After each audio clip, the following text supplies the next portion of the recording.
அவர்கிட்ட 1008 குறை இருக்குது, இல்லைன்னு சொல்லலை. அந்த கட்சியில் இருக்க முக்கிய புள்ளிலாம் சொல்லுது, இருக்குது, இல்லைன்னு சொல்லலை.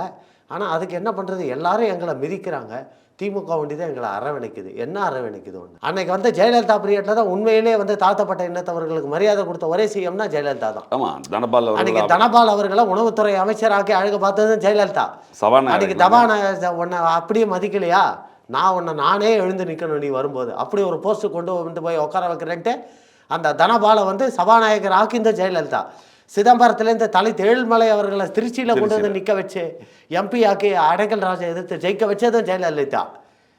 இதை இல்லைன்னு திருமாவளவன் அவர்கள் சொல்ல முடியுமா? இன்னைக்கு திருமாவளவன் இவ்வளோ பேசுகிறாருல, கக்கனவடியா இவர் பெரிய ஆள். அந்த தாழ்த்தப்பட்ட இனத்தை சேர்ந்தவர்களுக்காக அன்றைக்கி மீனாட்சி அம்மன் கோயில் வாசலில் போராடி அந்த மக்களை உள்ள அனுமதி வாங்கி கொடுத்ததே த கிரேட் கக்கன். ஆனால் அவரை பற்றி ஒரு மீட்டிங்கில் இவர் பேசியிருப்பாரா? இது வரைக்கும் வாயை திறந்துருப்பாரா? ஆனால் அந்த கக்கனை விட நீ என்ன பெரிய ஆளா நீ கேட்குறேன். அதாவது இவர் சமுதாய ஓட்டை வச்சுக்கிட்டு இவர் அரசியல் பண்ணிக்கிட்டு இருக்கார்.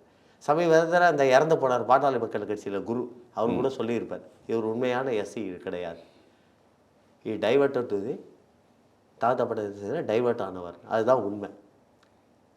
புரியுதுங்களா? அதில் இருக்கிற சலுகைகளை அனுபவித்து நம்ம அரசியலில் நம்ம ஒரு ஸ்டாண்டர்டாக உட்காரணுன்றது தான் இவருடைய எய்ம்.